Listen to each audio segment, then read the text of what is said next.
নমস্কার, ডক্টর প্লাসের অনুষ্ঠানে আপনাদের সকলকে স্বাগত জানাবো। আজ আপনাদের সঙ্গে রয়েছি আমি অভিনন্দা। আপনারা জানেন যে ডক্টর প্লাসের অনুষ্ঠান ডক্টর প্লাস, যেখানে আধুনিক বিভিন্ন চিকিৎসা কিন্তু প্রদান করা হয় ডক্টর প্লাস থেকে।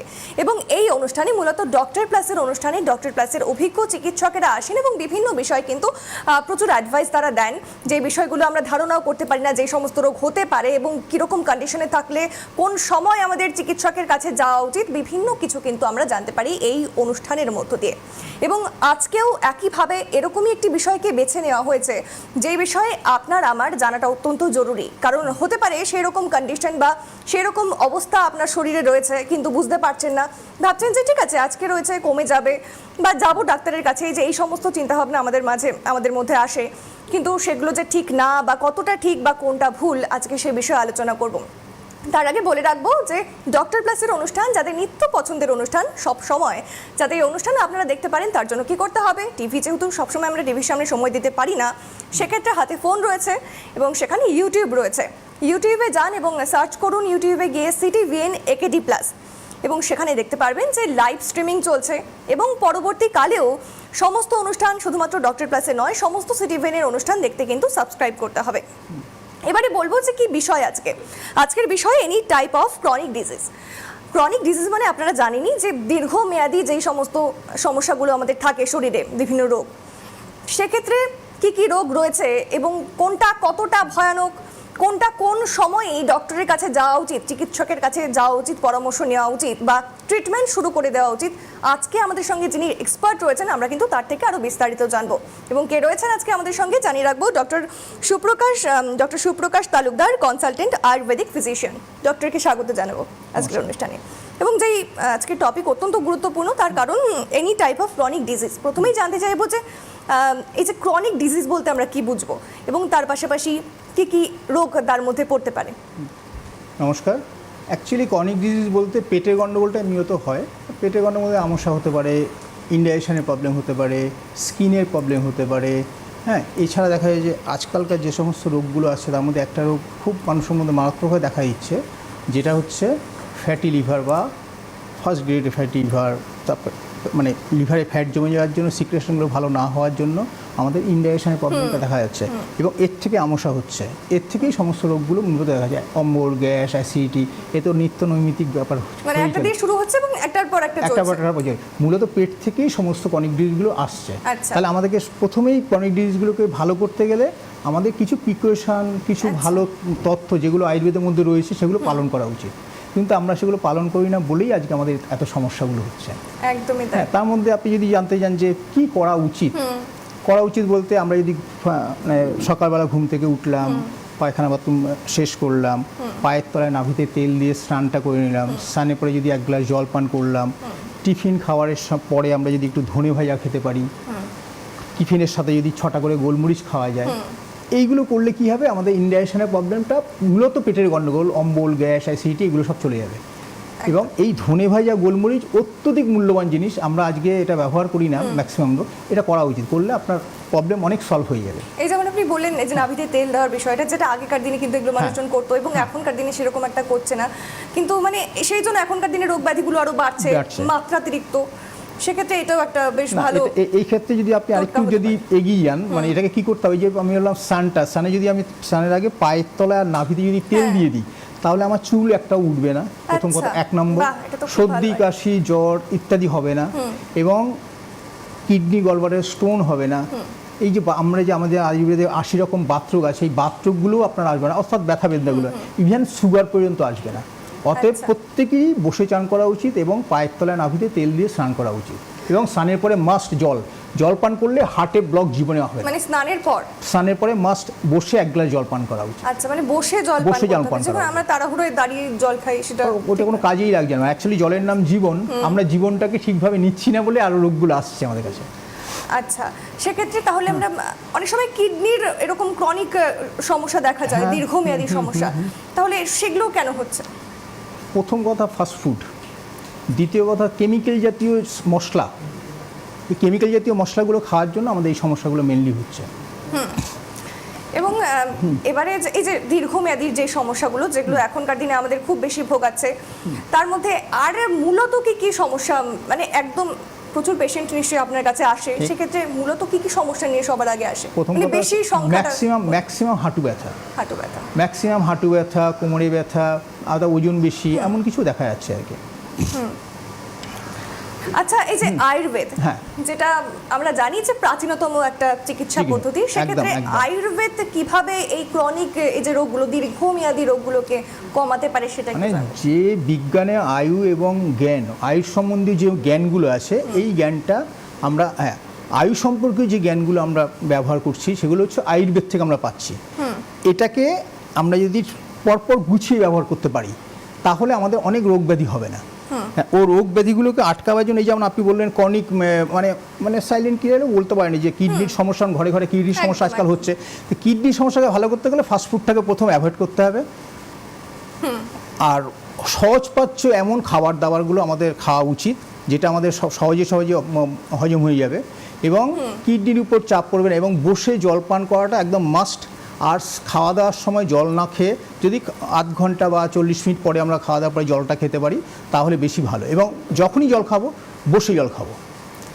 আচ্ছা, এবং আমরা বেসিক্যালি দেখি যে মডার্ন ট্রিটমেন্ট এই ক্রনিক রোগগুলোকে সেভাবে সাড়া দেয় না। সেক্ষেত্রে আয়ুর্বেদ কিভাবে, মানে কোন কোন পদ্ধতিতে এই দীর্ঘমেয়াদী রোগগুলোর ট্রিটমেন্ট করে বা কি প্রসেস রয়েছে? অ্যাকচুয়ালি আমাদের কাছে যখন কোনো পেশেন্ট আসছে তখন আমরা কি করি, পেশেন্ট তো বললেন যে আমার এই প্রবলেম হচ্ছে, আমরা তখন তার এই বায়ু, পিত্ত, কফ, এই যে 3 আঙ্গুল দিয়ে আমরা ওনার ইন্ডেক্স ফিঙ্গারের তলায়, এই বুড়ো আঙুলের তলায় এই যে নাড়ি জ্ঞানটা আমরা দেখি, নাড়ি জ্ঞান দেখে আমরা বুঝতে পারি যে এনার এই সমস্যা আছে, মানে বায়ু বেশি আছে কি কফ বেশি আছে কি পিত্ত বেশি আছে, এটার উপর নির্ভর করে অনেকগুলো রোগ হয়। কারণ বায়ু, পিত্ত, কফ যদি 33.5 মানে 100, এই 100টা যদি ব্যালেন্স হয়ে যায় তাহলে কোনো রোগ নেই, কিন্তু যখনই দেখি ডিসব্যালেন্স হচ্ছে তখনই ভাবছি আমরা কোনো রোগ আছে। তখন সেই রোগটা কি কারণে হচ্ছে, ওই কারণটাকে আমাকে নিরসন করে যদি ওষুধ দেওয়া যায় তাহলে অবশ্যই আপনারা উপকার পাবেন। আচ্ছা, আপনি তো এই ধরনের দীর্ঘমেয়াদী রোগের প্রচুর পেশেন্ট পেয়েছেন, সেক্ষেত্রে আপনার কি মনে হয় কেন লোক আয়ুর্বেদের পথ বাঁচবে অন্তত এই সমস্ত বিষয়গুলোতে? প্রথম কথা হচ্ছে আয়ুর্বেদের যে সমস্ত ওষুধগুলো আমাদের শাস্ত্রীয় মেডিসিন বলুন বা পেটের মেডিসিন বলুন, যে মেডিসিনগুলো আজকে আছে সেগুলো সরাসরি গাছ থেকে আমরা পেয়ে যাচ্ছি, গাছের লতা পাতা ইত্যাদি ব্যবহার করছি। আর কেমিক্যাল এর মধ্যে একেবারে নেই বললে হয়, যার জন্য এর সাইড এফেক্ট অনেক কম থাকে, এবং পার্শ্ব প্রতিক্রিয়া না থাকার জন্য আমাদের একটা মডার্ন মেডিসিনে কী হচ্ছে, মডার্ন মেডিসিনে একটা রোগ সারিয়ে দিচ্ছে ঠিক, কিন্তু ভেতর আরেকটা রোগ আমরা তৈরি হয়ে যাচ্ছে। এইটাকে কাটিয়ে ওঠার জন্য আয়ুর্বেদ শ্রেষ্ঠ আমি বলবো, এবং এটাই মানুষের করা উচিত এবং প্রিকশন নেওয়া উচিত।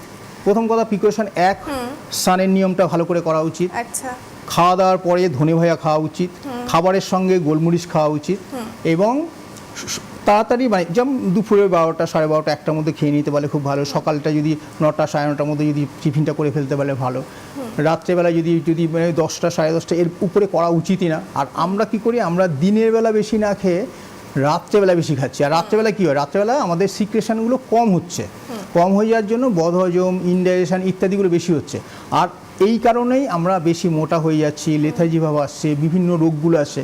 ওই জন্য আমার বক্তব্য হচ্ছে সূর্য থাকাকালীন আপনাদের উচিত যে সব কিছু খাওয়া দাওয়া করুন, ঠিক আছে, কিন্তু সূর্যাস্তের পরে বেস্ট হয় মুড়ি, পাঁচমিশালি তরকারি, অথবা মুড়ির ডাল, অথবা মুড়ি, দুধ, কাঁঠালি কলা, এইরকম কিছু যদি খেয়ে যদি জীবনটাকে চালিয়ে দেওয়া যায় তাহলে আমার পায়খানা পরিষ্কার হয়ে যাবে, আমার পেটের গণ্ডগোল থাকবে না, আমি মোটাও হব না, আমার মানে সুস্থ স্বাভাবিকভাবে আমি জীবনযাত্রা করতে পারবো। আচ্ছা, আরেকটা বিষয় শুনেছি আয়ুর্বেদিক পঞ্চকর্ম থেরাপি যেটা রয়েছে, সেটার কি প্রসেস? এই যে এই সমস্ত পঞ্চকর্ম মিন্স আমার শরীরে একটা রোগ কেন হচ্ছে, রোগ হচ্ছে আমার শরীরে টক্সিক জমে আছে, এই টক্সিকগুলো থেকে বিভিন্ন কোষের মাধ্যমে আমাদের বিভিন্ন রোগের প্রাদুর্ভাব দেখা যাচ্ছে। এইটাকে প্রথমেই যদি আমি পঞ্চকর্ম থেরাপি দিয়ে আমি যদি এটা পরিষ্কার করে দিতে পারি তাহলে যা মেডিসিন দেবো তাতেই কাজ হয়ে ফটাফট পেশেন্ট ভালো হয়ে যাবে। মানে স্টার্টিং এটা দিয়ে শুরু হবে, করা উচিত। আমি এটা আরো জানবো এই বিষয়ে। তার আগে একটা ফোন রয়েছে। হ্যালো, নমস্কার, কে বলছেন? হ্যালো, আমি বরানগর থেকে সীমাদেব বলছি। কে বলছেন, কোথা থেকে বলছেন? বরানগর থেকে। আচ্ছা, আপনার নাম? আমার নাম সীমাদেব। আচ্ছা, বয়স? 82। আচ্ছা, কি জানবেন, কার ব্যাপারে? আপনার ব্যাপারে জানবেন? হ্যাঁ। আচ্ছা, বলুন কি জানবেন। হ্যাঁ, আমার এই 2 মাস 2.5 মাস ধরে আমার পেটের প্রবলেম হচ্ছিল, পেটে খুব মানে ডাকছিল, অম্বল গ্যাস গেছে, হঠাৎ করে আমার খুবই অবস্থা খারাপ হয়ে গেছিল, 2 দিন ধরে আমার থেকে ঘুম নেই, আমি পাগলের মতো ঘুরে বেড়াচ্ছিলাম, খাওয়া দাওয়া আমার সব বন্ধ হয়ে গেছিল। তো আমি গেছি একজন হাওড়ায়, ডক্টর বিপুল রায়, উনি বেলুড়ে বসেন, আমার তো এখানে কোনো ডাক্তার পাচ্ছি না, কে নিয়ে যাবে, একা একা থাকি। সে কি আয়ুর্বেদ চিকিৎসক? না না না না, আচ্ছা ঠিক আছে, মেডিসিনের এমডি, ঠিক আছে, কি বলেছেন তিনি? হার্টের ডাক্তার হিসাবে। হ্যাঁ, তখন উনি 4 রকম ওষুধ দিলেন, হ্যাঁ দিতে আমি সবই খাচ্ছি নিয়ম করে, কিন্তু আমাকে ঘুমের ওষুধ দিয়েছে কেন স্যার, আমি যে পাগল হয়ে যাচ্ছি। হ্যাঁ, আমার তো এখন থেকে যাচ্ছে না, অম্বল গ্যাস তো সবাই থাকে স্যার। ঘুমের ওষুধটা কি নাম স্যার বলবো? ওই যে কি কি ঠিক আছে, অসুবিধা নেই, বলতে হবে না, কোনো অসুবিধা নেই। আপনার মূলত এই যেন- মুহূর্তে কি কি সমস্যা বেশি হচ্ছে, সমস্যাগুলো বলুন। এখন সমস্যা হচ্ছে যা দুপুরবেলা সেলো বেশি খেতে পারা মানে ইচ্ছে থাকছে না। আচ্ছা। তার আগেও একটা ওষুধ দিয়েছে খাওয়ার আগে, যাতে আমি জিজ্ঞেস করেছিলাম স্যার এটা কেন দিয়েছেন, বলছে পায়খানাটা ক্লিয়ার থাকার জন্য। আচ্ছা। সেও রোজ খাচ্ছি, কিন্তু আমি রাত হলেই পাগল হয়ে যাচ্ছি, আমি ভয়ে আমি দুটো খেয়ে এসেই রাত 11টার ভেতরে আমি ওয়ান পাওয়ার ওষুধটা, আমি নামটা বলতে পারছি না, আমার ঠিক আছে, কোনো অসুবিধা নেই, নাম না বললেও হ্যাঁ। হবে। আপনার সমস্যাটাই আমার মেইন। খুব ভয় লাগছে স্যার, মনে হচ্ছে কি যে আমি মরেই যাবো, আমি ওষুধ কেন খাবো, আমি তো আগে কোনোদিন ওষুধ খাইনি স্যার। আচ্ছা, আচ্ছা, অবশ্যই সঙ্গে থাকুন, ডক্টর বলে দেবেন এই যে যিনি সমস্যাগুলো বলেন, এবারে কি করা যেতে পারে তার এই পরিস্থিতিতে। প্রথমত ওনার যা সমস্যা দেখলাম উনি বললেন, তাতে প্রথমেই বলবো আপনি ঘুম থেকে প্রথমে উঠুন, পায়খানা বাথরুম সারুন, পায়ের তলা নাভিতে তেল দিয়ে স্নান করুন, আর স্নান শেষ লাস্টে 2 মগ ঈষদুষ্ণ গরম জল মাথা থেকে ঢেলে আবার স্নান করবেন, তারপরে গা মুছে জামা কাপড় পরে বসে 1 গ্লাস জল পান করবেন। এরপরে আপনি যখন খাওয়া দাওয়া করবেন, খাওয়ার আগে ধনে ভাজা তো খাওয়ার পরে খেতে হবে, আর খাবারের সঙ্গে গোলমরিচ খাবেন। আর এইভাবে যদি চলতে থাকেন দেখবেন আপনার ঘুমের ডিস্টার্ব চলে যাচ্ছে, অম্বল গ্যাস অ্যাসিড কমে যাচ্ছে। এরপরেও যদি আপনার কোনো সমস্যা হয় তাহলে আমি বলবো ডক্টর প্লাসে তো আমি বসি, হ্যাঁ আপনি একবার পারলে ডক্টর প্লাসে এসে দেখা করে নেবেন। একদমই তাই, এবং দেখানোর আগে স্যার যে সাজেশনসগুলো দিল অত্যন্ত সহজ এই বিষয়গুলো, যেগুলো মানলেই কিন্তু আমরা সুস্থ থাকতে একদম। পারি। আরও আলোচনা চলতে থাকবে। আরও একটা ফোন রয়েছে। হ্যালো, নমস্কার, কে বলছেন? হ্যালো হ্যালো, কে Hello? বলছেন? হ্যাঁ, কে বলছেন, কোথা থেকে বলছেন? হাওড়া উদয়নারায়ণপুর থেকে বলছি। কোথা থেকে বলছেন? হাওড়া উদয়নারায়ণপুর থেকে। আচ্ছা, আপনার নাম আর বয়সটা বলুন। হাওড়া উদয়নারায়ণপুর থেকে। ঠিক আছে, আপনার নামটা আর বয়সটা বলুন। আমার নাম হচ্ছে সুমন প্রধান, বয়স 26। আচ্ছা, কি সমস্যা রয়েছে, কি জানতে চান? জানতে চাইছিলাম ম্যাম, সকালে যখন ঘুম থেকে উঠি না, ওটার পরে যখন ব্রাশ করতে যাই তখন আজকে আজকে ওঠে আর কি, বমি বমি মতো ভাব হয়, এবং এটা কন্টিনিউ হয়। তো সেক্ষেত্রে এটা কিসের প্রবলেমের জন্য হচ্ছে ওটাই জানা। আচ্ছা, মূলত আপনার পেটের গণ্ডগোলটাই মেনলি হচ্ছে, এবং পায়খানা পরিষ্কার না হওয়ার জন্য মেনলি এটা হচ্ছে। এবং এটার জন্য আপনি যে ওষুধগুলো অ্যালোপ্যাথি বা যে কোনো যা আয়ুর্বেদ যাই খাচ্ছেন না কেন খেতে থাকুন। একবার পারলে আপনি যোগাযোগ করে আমার সাথে দেখা করে আমি নারীর দেখে আপনাকে চিকিৎসাটা দিলে আপনার মনে হয় ভালো হয়ে যাবে, কারণ মাত্র তো 26 বছর বয়স। আর যে নিয়মগুলো বললাম আপনাকে, যে পায়ের তলায় নাভিতে তেল দিয়ে বসে সকালে চান করবেন, চানের পরে জল খাবেন, আর ধনে ভাজা ধনে ভাজা খাওয়ার পরে গোলমরিচ খাবারের সঙ্গে খাবেন। এরপরে যে ওষুধগুলো আছে দেখুন, এর মধ্যে ওষুধ আমি এর মধ্যে বলতে পারি না, কোনো কোম্পানির ওষুধ বা কিছু বলতে পারি না। এগুলো আপনাকে আমার সাথে যোগাযোগ করে এগুলো আপনাকে প্রেসক্রিপশনের মাধ্যমে নিতে হবে। একদমই তাই, অসংখ্য ধন্যবাদ ফোন করার জন্য। এবং ডক্টর যেমনটা বললেন, যেই বিষয়গুলো বললেন, এবং আপনি তো যোগাযোগ করতে পারেন অবশ্যই। এবং আরও একটা ফোন রয়েছে। হ্যালো, নমস্কার, কে বলছেন, কোথা থেকে বলছেন? হ্যালো হ্যালো, হ্যাঁ, নমস্কার, কে বলছেন, কোথা থেকে বলছেন? আমি বনগা থেকে মিনতি ঘোষ বলছি, আচ্ছা, আপনার বয়স? বয়স 45। আচ্ছা, বলুন কি সমস্যা, কি জানবেন? আমার সমস্যা হচ্ছে আমার প্রচুর পরিমাণে সুগার আছে, আচ্ছা, আর হ্যাঁ বলুন। প্রচুর পরিমাণে কত? গ্যাস ফাস্টিং কত? আছে, হ্যাঁ, ফাস্টিং কত? সুগার আছে, থাইরয়েড, প্রেশার, আর আমি ইনসুলিন নিচ্ছি, কিন্তু আমার প্রেশার কমছে না, কিন্তু ডায়েট করছিও। আচ্ছা, হ্যাঁ, আপনার মূলত পেটের গন্ডগোলটা মেনলি আছে। এই পেটে আমার পেটে প্রচুর গন্ডগোল। হ্যাঁ, এই পেটের গন্ডগোল সারাতে গেলে আপনাকে তো অবশ্যই আমার কাছে আসতে হবে। আর সুগার সারাতে গেলে ইনসুলিন যদি নিতে আপনি না চান, বা ইনসুলিন যদি আমাদের ওষুধ খেয়ে খেয়ে যদি প্যাপারিং করে করে যদি কমানো যায়, তাহলে আপনি এই প্রেশার, সুগার, অম্বল, গ্যাস, অ্যাসিডিটি এগুলো কমবে। তবে আপনাকে কয়েকটা পাতা লতার কথা আমি এক্ষুনি বলে দিচ্ছি। যেমন স্নানের নিয়ম শুনে ফেললেন, গোলমরিচ খেতে বললাম, ধনে ভাজা খেতে বললাম। এরপরে বলবো আপনি সকালবেলা স্নান করে এসে প্রথম খাওয়া হচ্ছে আপনার 2টো নিম পাতা, 2টো গোলমরিচ চিবিয়ে খেয়ে 1 গ্লাস জল খেয়ে নেবেন বসে। তারপরে আপনি কামিনী ফুলের পাতা 2টো পাতা, যার যে টিফিনটা করবেন সকালে, কামিনী ফুলের পাতা 2টো পাতা ওই টিফিনের সাথে চিবিয়ে খেয়ে নেবেন। তাহলে আপনার 2টো ওষুধ মোটামুটি হয়ে গেল সুগারের জন্য। আর পেটের গন্ডগোলের জন্য ধনে ভাজা হলো, গোলমরিচ হলো। এরপরে ওষুধগুলোর জন্য আপনাকে আসতে হবে এবং নাড়ি ধরে চিকিৎসাটা নিতে হবে। তাহলে আপনি মোটামুটি আপনার যা সমস্যাগুলো মেটাতে পারবেন। বেশ, অসংখ্য ধন্যবাদ ফোন করার জন্য। আমার মনে হয় স্যার এখানেই মানে ডক্টর এখানেই যে উপকারিতার যে উপায়গুলো বলে দিলেন, সেক্ষেত্রে চিকিৎসকের কাছে যাওয়ার আগে প্রাথমিকভাবেই যদি আপনারা এই কাজগুলো করতে পারেন বা করেন, তাহলে কিন্তু অনেকটাই সেরে যাবেন। মানে বাড়িতে প্রাথমিক চিকিৎসাই সেটা হবে। সত্যি অনেক উপকারী এই বিষয়গুলো জানতেও মানে ভালো লাগছে যে আগে মানে সবকিছুর আগে এই বিষয়গুলো মাথায় যদি আমরা নিত্যদিন রাখতে পারি, তাহলে এই যে এত রোগ ব্যাধি বা এত কিছু যে ক্রনিক ডিজিজ, এগুলো অতটা আমাদের কাছে আসবে না। একদম একদম। আচ্ছা, একটা কন্ডিশন বলছি, মানে একটা বিষয় এরকম দেখেছি আপনি একটা রোগ বা কি একটা কন্ডিশন বলছিলেন যে এই যে ফ্যাটি লিভার, যেটা ক্রনিক, সেক্ষেত্রে এরকম একজন আমার খুব কাছের একজনকে দেখেছি যে এরকম কোন একটা কন্ডিশনে সে ডক্টরের কাছে গেছে, টেস্ট দিয়েছে, দেখা গেছে যে তার ফ্যাটি লিভার হয়েছে। এবং তারপর সে জানলো, তারপর ওষুধপত্র খেলো, কিন্তু সে মোটামুটি এক্সারসাইজ হালকা করছে কি করছে না, কিন্তু তারপর সেটা কন্টিনিউ করেনি। সেক্ষেত্রে সেটা কি কন্টিনিউ করা উচিত, বা প্রাথমিকভাবে তাদের কি করা উচিত সেই পরিস্থিতিতে? মানে খুব একটা সিরিয়াসলি নিতে চায় না মানুষ। আমার আজকে এই আয়ুর্বেদে পাশ করার পর থেকে, মানে আমি 92-তে জেবিরাই থেকে পাশ করার পর থেকে আজ পর্যন্ত এই 32-33 বছরে এই যে অভিজ্ঞতাটা আমার কাছে এসছে, তাতে আমি দেখেছি যে মডার্ন মেডিসিন করে আপনাকে ফ্যাটি লিভার সারাতে পারছেন না।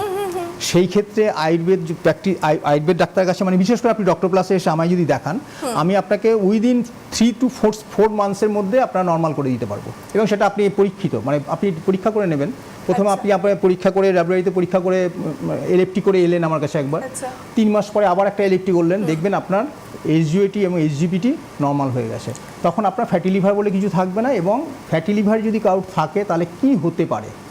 প্রথম কথা, পাইলসের প্রবলেম হতে পারে, অম্বল গ্যাস, অ্যাসিডিটি হতে পারে, সুগার আসতে পারে, এবং খিটখিটে ভাব এসে যেতে পারে, এবং স্কিনের প্রবলেম এসে যেতে পারে। অনেক প্রবলেম আসবে যদি আপনার যকৃৎ ঠিক না থাকে।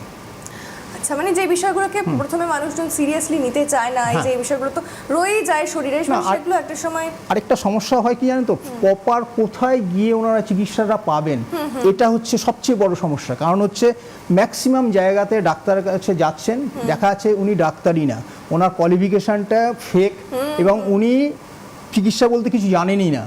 ওইসব লোকের কাছে গেলে কোনোদিনই চিকিৎসা ভালো হবে না। কিন্তু আপনি কোয়ালিফাইড ডাক্তারবাবুর কাছে যান, যারা সত্যিকারে পাস করেছেন, যাদের অরিজিনাল। আর এখন তো খুব সোজা, কে ডাক্তার, রেজিস্ট্রেশন নাম্বার আপনি গুগলে পুট করুন, সে ডাক্তার কিনা এসে যাবে। হ্যাঁ, এটা খুব সহজই হয়ে গেছে। আপনি আমারটাও ইচ্ছে করে দেখে নিতে পারেন, কোনো সমস্যা নেই। সুপ্রকাশ সালুদার নাম দিয়ে পশ্চিমবঙ্গ আয়ুর্বেদ চিকিৎসক তে চলে যান, গুগলে সার্চ করে আমার নামটা পুট করুন, আমার বাবার নাম, ঠিকানা, আমার 11,045 রেজিস্ট্রেশন নম্বর বেরিয়ে আসবে। এখন আধুনিক হয়ে যাওয়াতে সবকিছু মোটামুটি আমাদের হাতের মুঠোতেই। একদম একদম। আচ্ছা, এবারে যে বিষয়টা আমি একটু জানবো যে এই যে আয়ুর্বেদ চিকিৎসার হাত ধরে কি এই সমস্ত ধরনের যে রোগগুলো বা এই কন্ডিশনগুলো একেবারে নির্মূল হওয়া সম্ভব? হ্যাঁ, আমাদের আয়ুর্বেদেও কিছু সীমাবদ্ধতা আছে, মডার্ন মেডিসিনেও কিছু সীমাবদ্ধতা আছে। যেমন আমি আপনাকে বলতে পারি, সুগার, প্রেশার, হাঁটু ব্যথা, কোমরে ব্যথা, ওজন বেশি, পাইলসের প্রবলেম, এই সমস্ত যে রোগগুলো আজকে হচ্ছে, এইগুলোকে আয়ুর্বেদ দ্বারা একেবারেই সারানো সম্ভব। বুঝতে পেরেছেন? আচ্ছা, মানে আমার তো সব থেকে ইন্টারেস্টিং এটা লেগেছে, আপনি বললেন পায়ের তলায় তেল দিলে মাথার চুল পড়ে না বা কিছু। এখনকার দিনে যেটা সব থেকে বড় সমস্যা, সবচেয়ে বড় কথা হচ্ছে আমরা আমাদের বিজ্ঞানটাই জানি না। আয়ুর্বেদ বিজ্ঞানটা কি? আয়ুর্বেদ বিজ্ঞানে করা আছে কি, আমার হাতে 5টা ইন্দ্রিয় আছে, পায়ের তলায় 5টা ইন্দ্রিয় আছে।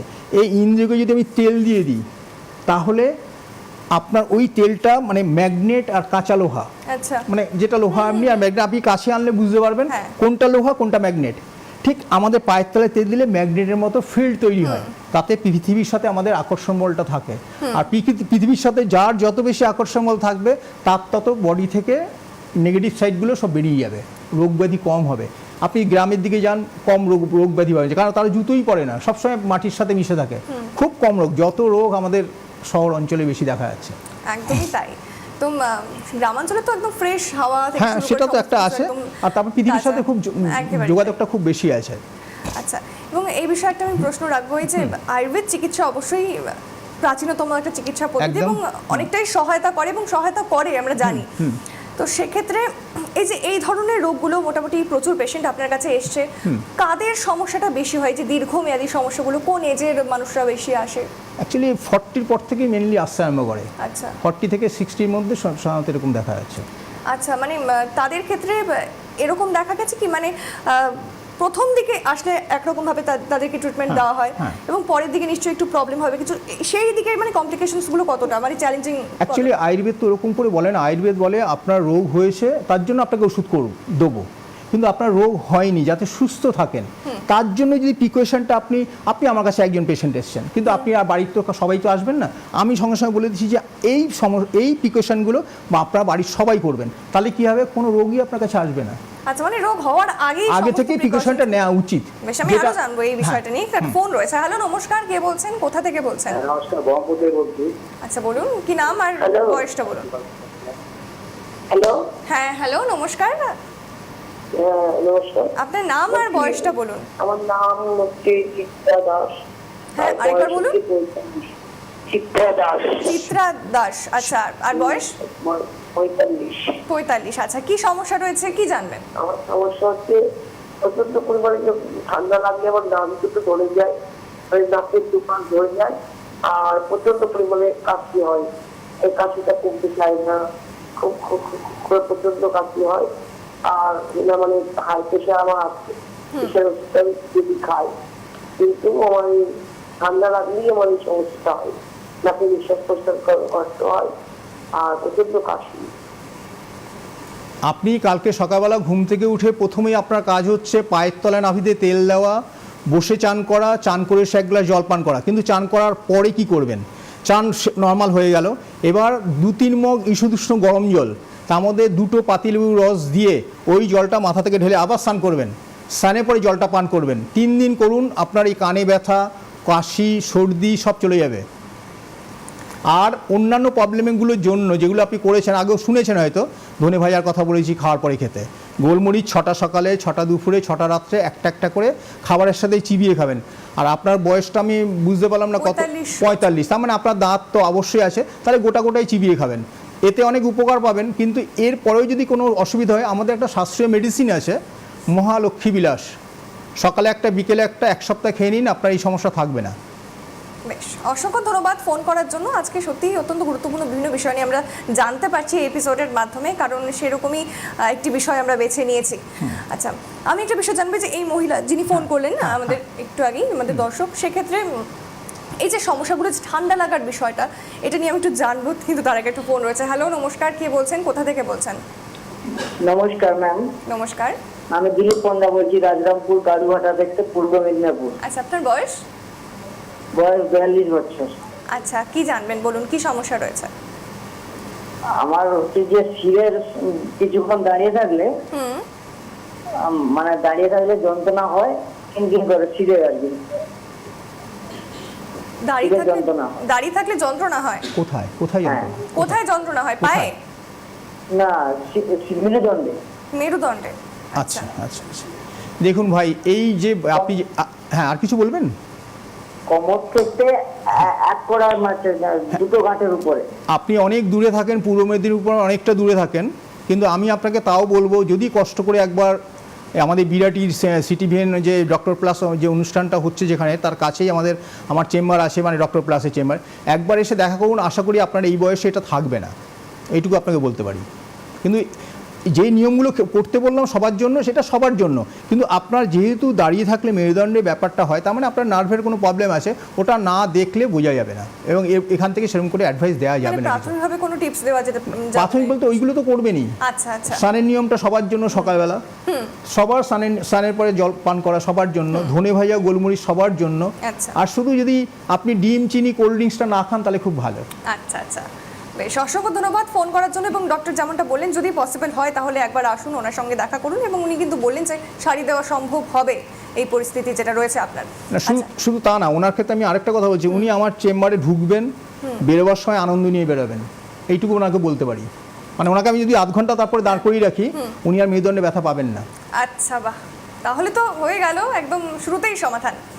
বেশ, এবারে যে প্রশ্নটা আমি তখন করলাম যে এই যে ঠান্ডা লাগার যে বিষয়টা, মানে এটা এরকম আমি প্রচুর দেখেছি যে যার ঠান্ডা লাগে, এরকম কয়েকজন দেখেছি চোখের সামনে, যে ওটা লেগেই থাকে, মানে কোনোভাবে কোনো ট্রিটমেন্টে যাচ্ছে না। সেক্ষেত্রে এটা একটা বড় সমস্যা, কারণ দৈনন্দিন জীবনে কাজকর্মের জন্য খুব এই সমস্যা। নিয়মটাকে পালন করতে হবে। আর কেউ শুরু থেকে বলেন, আর পায়ের তলায় নাভিতে তেল দেওয়া আর বসে চান করা। কখন তেল দেওয়ার? স্নানের আগে? ঘুম থেকে উঠে ফার্স্ট কাজ হচ্ছে আমাদের চান করা, আগে ঘুম থেকে উঠে চা খাওয়া না।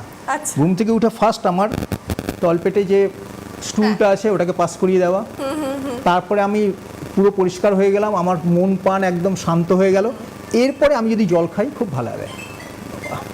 একদমই। এবং যে বিষয়টি আপনাদের মানে এতক্ষণ ধরে আমরা শুনলাম, যেখানে রীতিমতো এই যে আমাদের শরীরে দৈনন্দিন জীবনে যে এত সমস্যাগুলো আমরা ফেস করি, সেক্ষেত্রে আমাদের এই যে ছোট ছোট বিষয়গুলো মাথায় রাখলেই হয়তো অনেকটা সমস্যা কমবে। একদম একদম একদম। এবং আর আমি জানতে চাইবো যে, যেহেতু সময় একদম কম, শর্টই জানতে চাইবো সাধারণ মানুষকে, মানে যাদের এই ধরনের প্রবলেম রয়েছে, যারা খুব একটা গ্রাহ্য করছে না, তাদের ক্ষেত্রে আপনার কি সাজেশন থাকবে, বা দৈনন্দিন জীবনে আমাদের কি কি মানে ব্যায়াম থেকে শুরু করে যোগ ব্যায়াম করা থেকে শুরু উচিত, করে কি করা উচিত? তাহলে আপনাকে ঘুম থেকে উঠলেন, আমি সকাল থেকে একদম রাত্রে শোয়া পর্যন্ত যদি বলি আপনাকে, আপনি ঘুম থেকে উঠুন, পায়খানা বাথরুম সারুন, চান করুন, সেটা হবে পায়ের তলায় নাভিতে, নাকে কানে তেল দিয়ে যদি স্নান করতে পারেন, স্নানের পরে এক গ্লাস জল পান করে নিন, ডিম, চিনি, কোল্ড ড্রিঙ্কস বাদ দিয়ে সময় মতো খাওয়াটা করুন, এবং সহজপাচ্য খাওয়া দাওয়া করুন।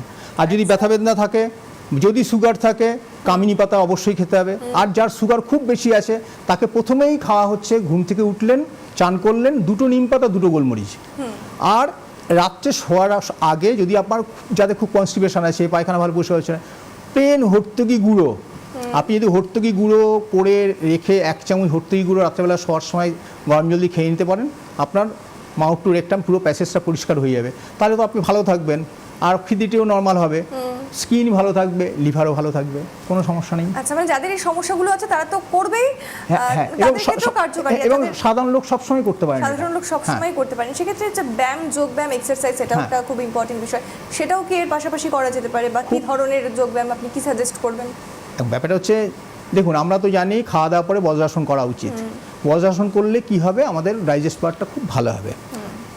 অন্য টাইমটাতে যদি আমরা 2-4টে ব্যায়াম করি, প্রাণায়াম করি, হ্যাঁ, যেমন ধরুন কপালভাতি, অনুলোম বিলোম, এইগুলো আমি দিয়ে থাকি, প্লাস আমি একটা মানে কাঠের প্লেটের উপরে একটা ব্যায়াম করিয়ে থাকি, যেটা হচ্ছে আপনার শরীরের নার্ভগুলোকে স্ট্রেংথফুল করে দেবে। এবং স্ট্রেংথফুল করার জন্য কী হবে, আপনি তখনই ফিল করবেন, আর আমার হাঁটু ব্যথা সব চলে গেল, আমি শরীরটা অনেক হালকা হয়ে গেল। তারপরে যেমন অনেকে আসে, যেমন তার ওজন 5 ফুট হাইট, ওজন 50 কিলো না হয়ে হচ্ছে 80 কিলো, তাহলে 30 কিলো ওজন নিয়ে বইছেন, তাহলে হাঁটু ব্যথা তো আসবে। তা হাঁটু ব্যথা থেকে ঠিক করতে গেলে এই নিয়মগুলো ফলো করতে হবে, সঙ্গে ব্যায়ামটাও করতে হবে, তবে আপনি ভালো থাকবেন। ছোট্ট করে একটা বিষয় জানবো, হঠাৎ করে মনে পড়লো, এই মাত্রই যিনি ফোন করলেন তিনি বলছিলেন যে ঘুমের যে সমস্যা, ঘুমের জন্য এই সমস্যা প্রায় অনেককেই শোনা যায়, এবং বিভিন্ন বয়সের সমস্যা। 4-5 দিন মাথায় গরম জল ঢেলে স্নান করুন, আর স্নানের পরে এক গ্লাস জল পান করুন। জল নাকি ঢালা উচিত না, তাহলে সেক্ষেত্রে গরম জল? এটা হচ্ছে, আপনি আমার কাছে যখন নাড়ি ধরে যেমন চিকিৎসা করবো, আমি দেখবো যে তখনই আমি ফার্স্ট পেশেন্ট দেখছি, তার নাড়িটা ধরে বলছি বায়ু অনেক বেশি, অ্যাকচুয়ালি আমাদের মাথায় বায়ুটা জমে আছে, আমি যখনই মাথায় গরম জল ঢালবো, এই বায়ুটা কনডেন্স ওয়াটার হয়ে আমার শরীর থেকে বেরিয়ে যাবে।